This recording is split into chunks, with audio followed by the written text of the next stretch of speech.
There's a moment, sometimes just before sleep, when the world goes strangely still.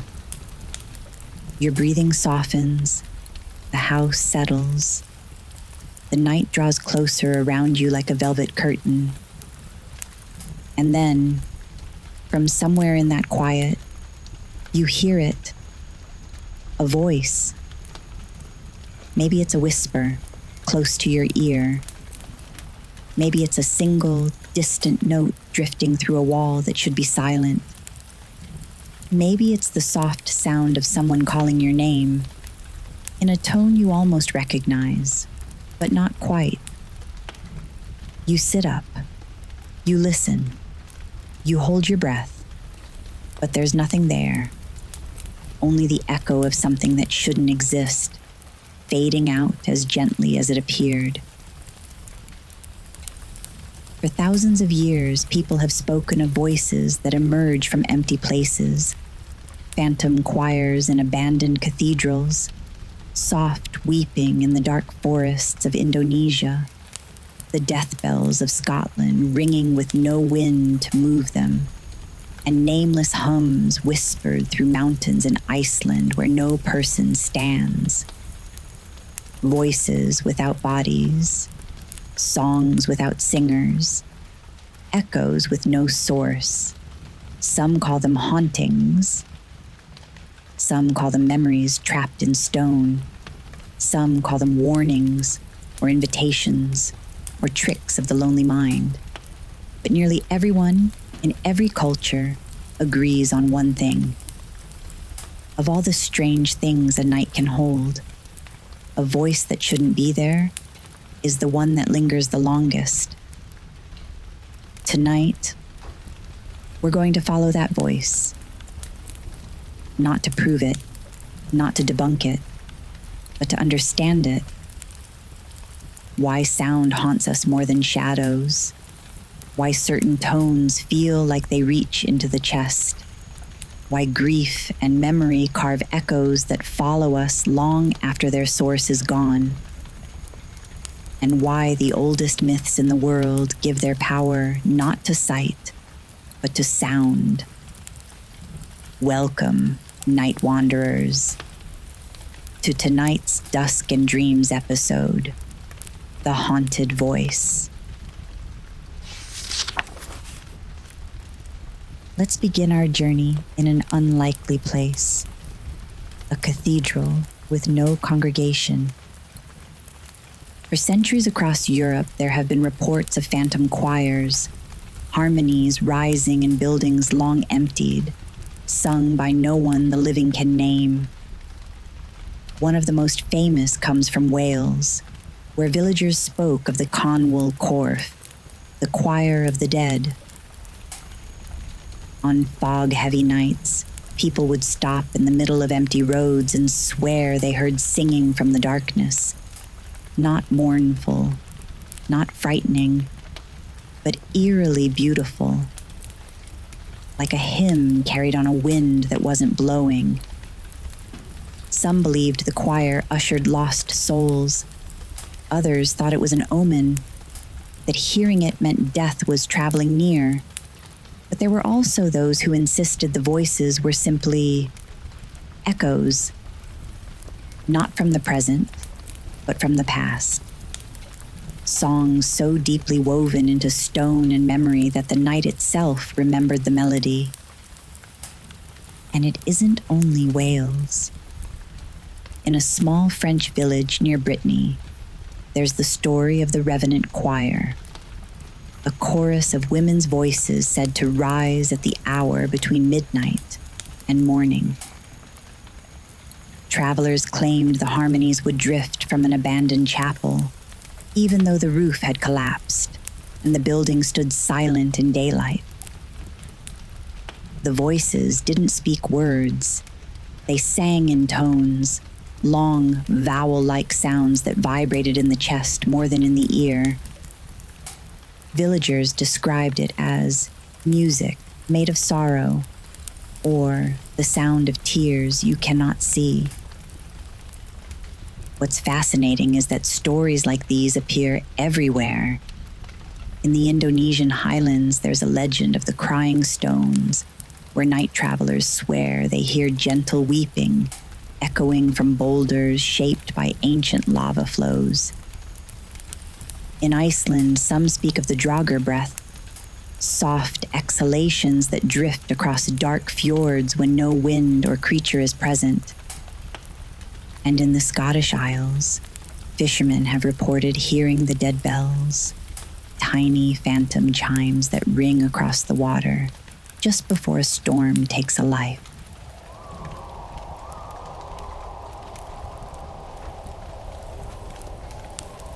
None of these tales focus on apparitions. No shadowy figures, no glowing shapes, no specters lurking at doorways.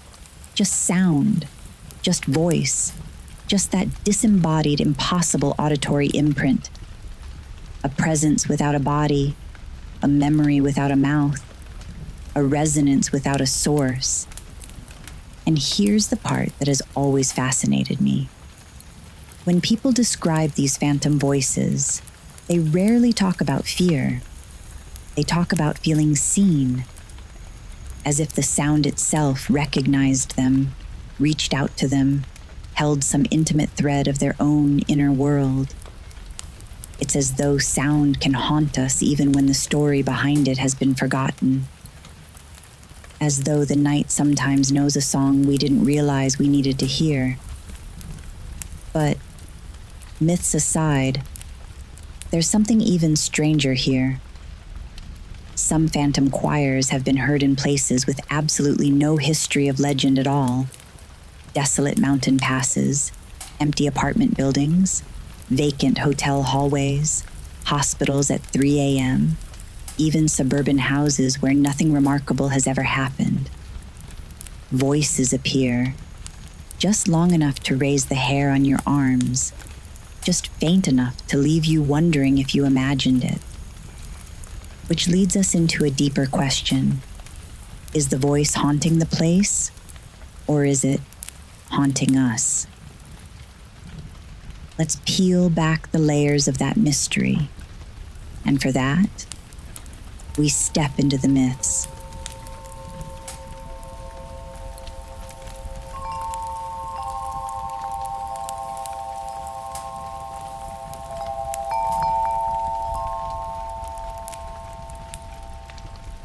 If you've been wandering the Velvet Nights with me for a while, you might remember when we crossed paths with the sirens back in episode 14, and with La Llorona and Kuchisake Onna in episode 16. Tonight, we return to those realms not through their stories, but through their sound. Because in folklore across the world, it's the voice, not the face, that carries the power. A presence you can hear, but not see, is far more unnerving than any apparition that steps into view. And myths have always understood that. Take, for example, the weeping woman archetype. She appears in dozens of cultures, each with a different face, but always with the same unmistakable soundtrack. A cry that follows you, a sob that echoes through water or stone, a wail that seems to come from the earth itself. But here's what often goes unspoken. The voice isn't simply warning of danger, it's expressing a grief too heavy for language. These stories echo intergenerational sorrow, ancestral lament, the ache of loss that keeps traveling long after the moment of tragedy. When you hear a voice crying in folklore, you're not hearing a ghost, you're hearing memory. Across Japan, there are tales not of screaming spirits, but of something far softer, the hum.A whispering walls. Hikers speak of hearing their own name spoken from behind stone, spoken gently, spoken as though a loved one were calling them home.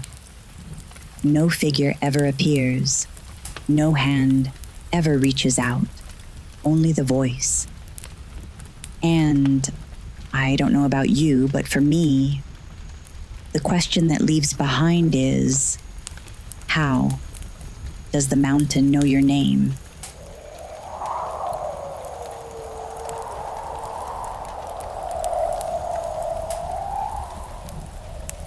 In Indonesia, travelers walking through the jungles of Flores sometimes report the calling wind, a warm, low hum that rises behind them and pulls them gently forward. Villagers there say it's not a haunting, it's protection, a spirit guiding travelers through dangerous paths, alerting them to unseen threats, leading them home when the sky darkens too quickly. So you see, not all haunted voices are warnings. Some are invitations, some are guardians, and some are echoes of the land remembering you.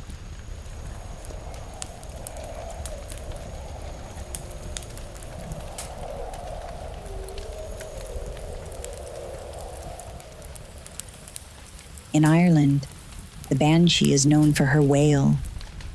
But tonight, we don't repeat the story. We reinterpret the sound. The banshee's cry isn't a curse.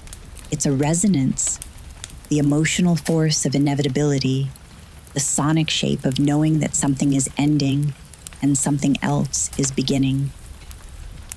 Her cry is liminal, transitional, an audible embodiment of thresholds.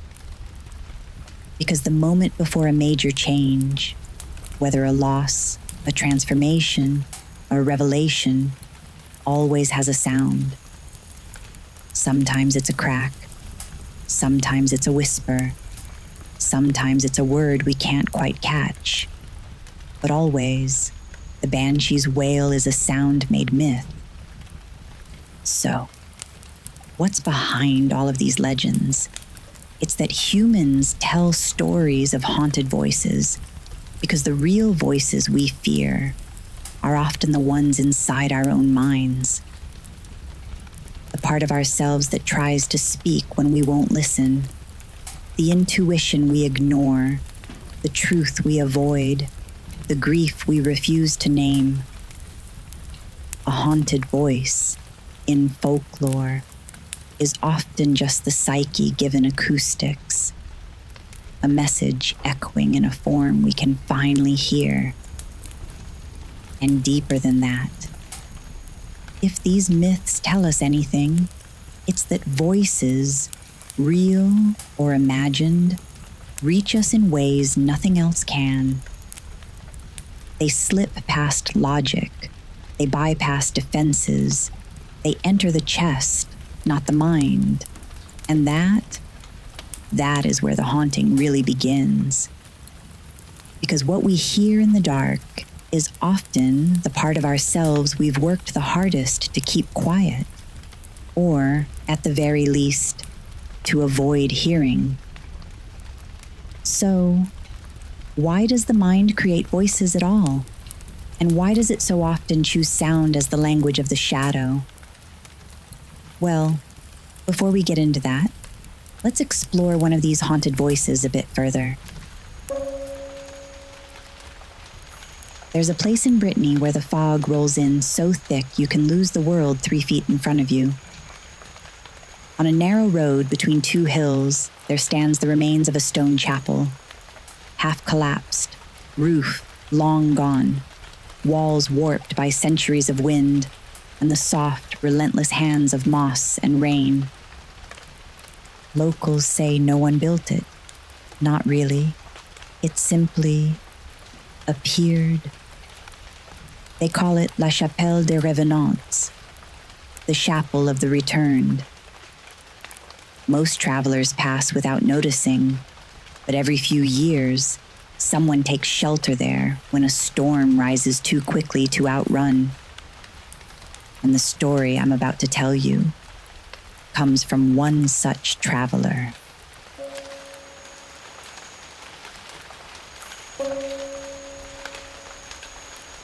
He was a merchant, caught in a sudden downpour with nowhere to go but the skeleton of this forgotten chapel.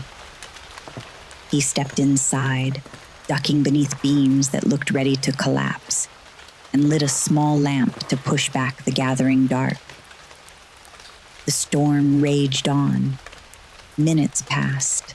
The wind pushed through the chapel's broken frame in long, hollow breaths. And then something shifted. Not in the weather, not in the stone, in the sound.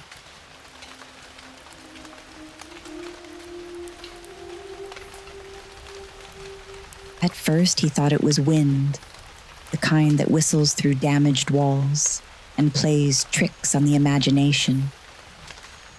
But this wasn't wind. It was a voice.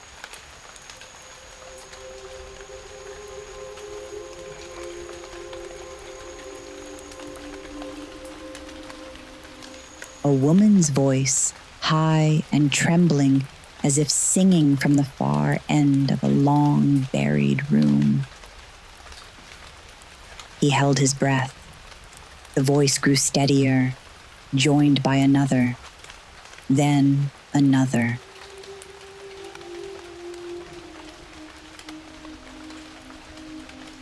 Soon the chapel was filled with a harmony so fragile it felt like touching a ghost.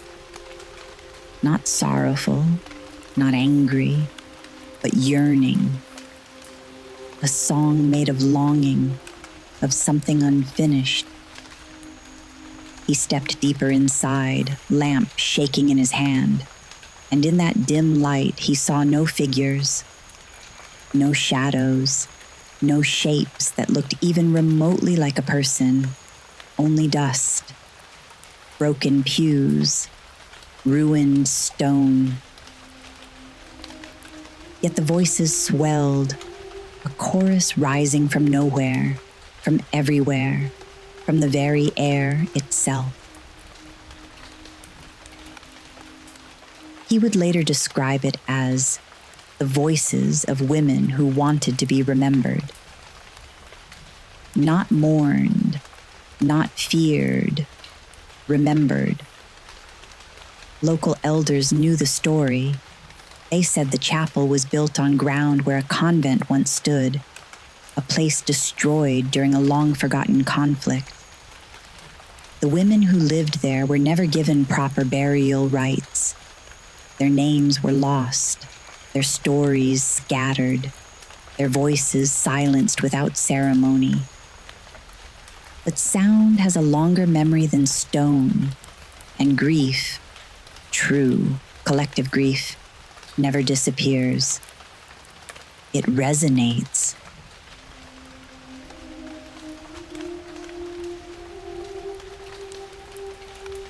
Some say the Revenant Choir returns on nights when the fog presses low and the world feels thin. Not to haunt, not to warn, but to reclaim something stolen, their song. A final note carried into the present so they will not be forgotten again. Now, whether the merchant truly heard a choir that night, or it was just his mind shaping the storm into something human, we'll never know. But the story lingers. And the echo of that echo, that longing pressed into sound, tells us something profound. Sometimes the haunting voice is simply the resonance of a story that refuses to be erased. A voice the past leaves behind so that the present will finally listen.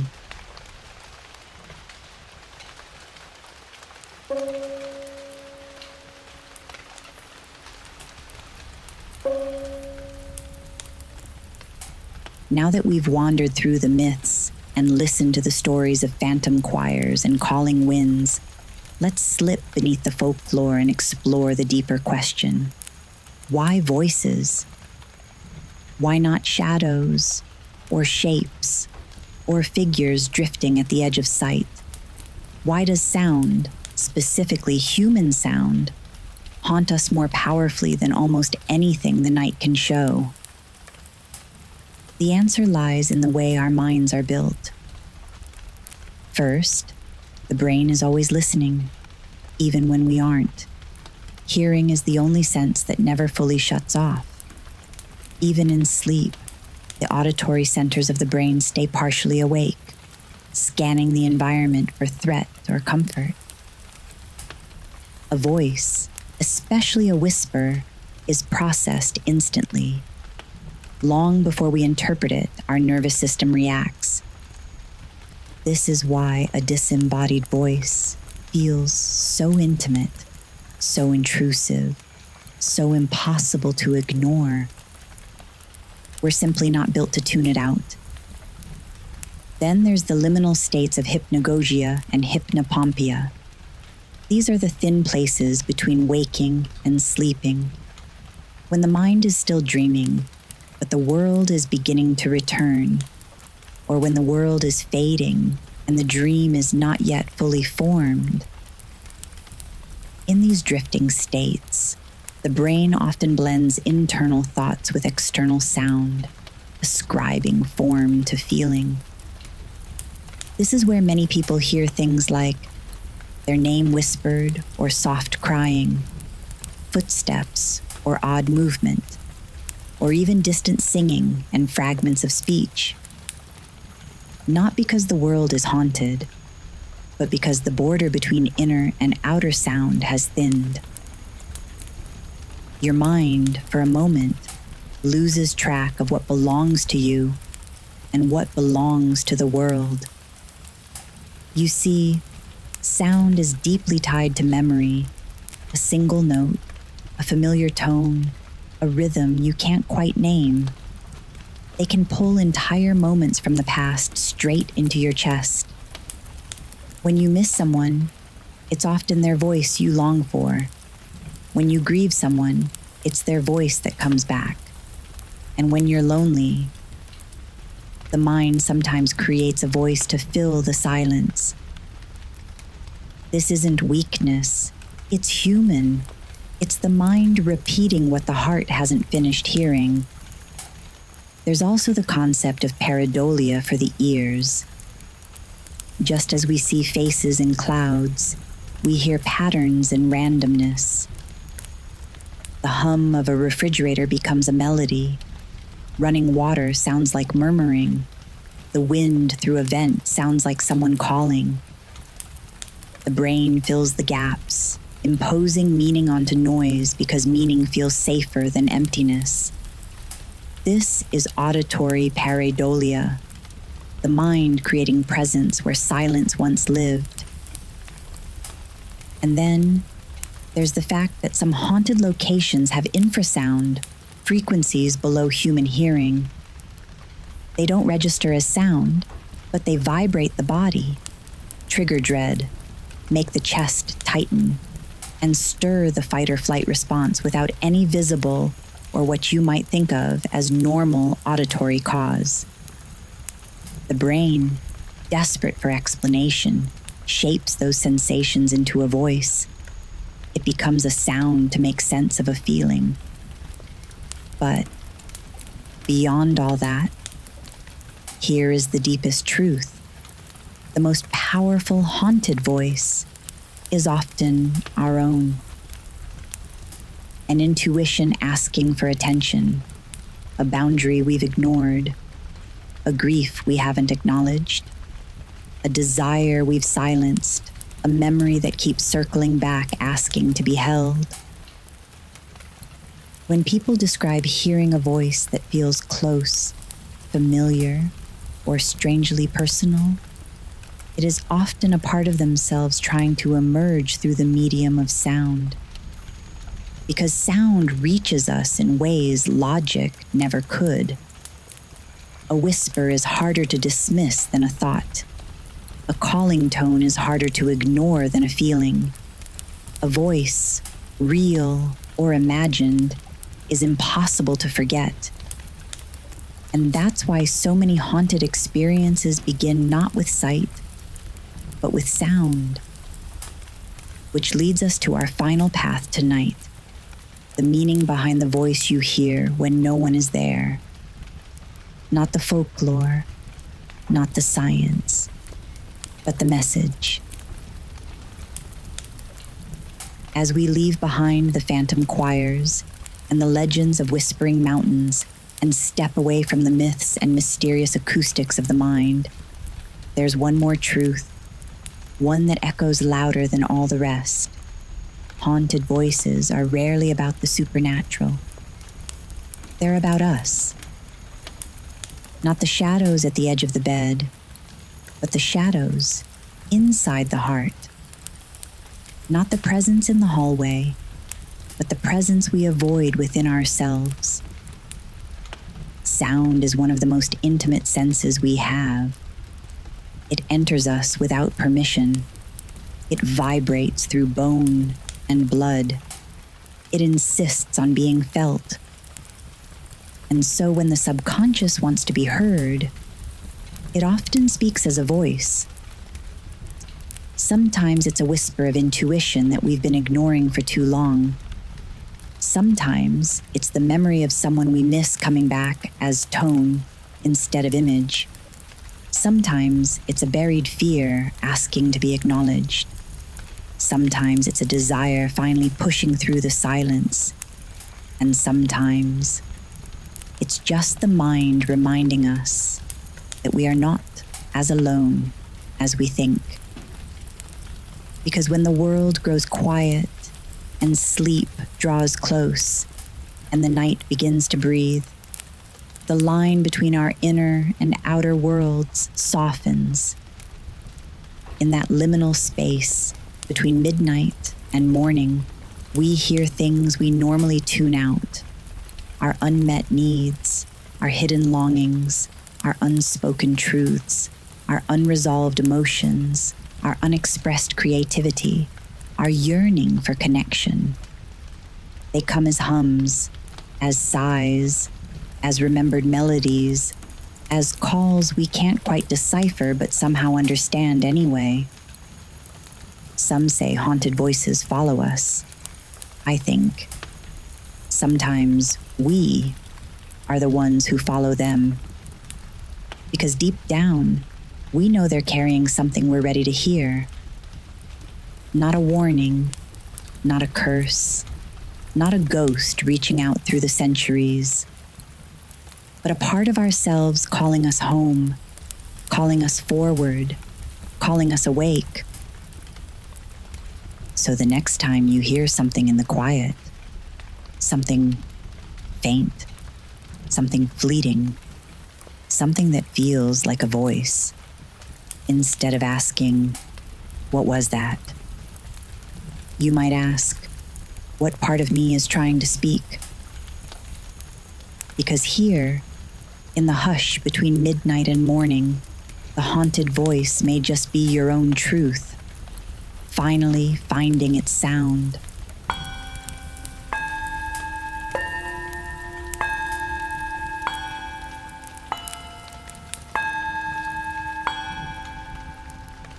It's been a privilege to wander the night with you again, here on Dusk and Dreams. If tonight's journey helped you feel understood, sparked your curiosity, or simply gave you a moment of quiet mystery, I hope you'll consider following or subscribing wherever you listen. Your support helps this community of Nightwanderers continue to grow. You can find Dusk and Dreams on all major podcast platforms, including Apple Podcasts, Amazon, and Spotify. And if you'd like to connect with me, you're always welcome at breakgrid.com, on Instagram at Yarrow Diamond, or on our Facebook page. If tonight's episode stirred something in you, a sound you once heard in the quiet, a moment when you weren't sure if someone called your name, or a voice that stayed with you long after you knew you were alone, I'd love to hear your story. Share it in the comments or reach out to me directly. Your experiences help shape the next chapters of this lantern-lit community, because the night is richer when we explore it together. And I hope you'll join me next week. We'll be stepping into a new shadowed corner of the dark and explore the afterlife at night. We'll be talking about the spirit worlds of different cultures, from ancient underworlds to ancestral nights, and why the dark has always been a threshold between here and the beyond. It's atmospheric, haunting, and deeply human. But until then, if the night feels a little closer, and if you find yourself listening just a bit more carefully to the quiet, don't be afraid. Let the silence breathe. Let the echoes rise. Let whatever needs to speak, speak, and always feel open enough to share back. Because here, in the hush between midnight and morning, the night listens back.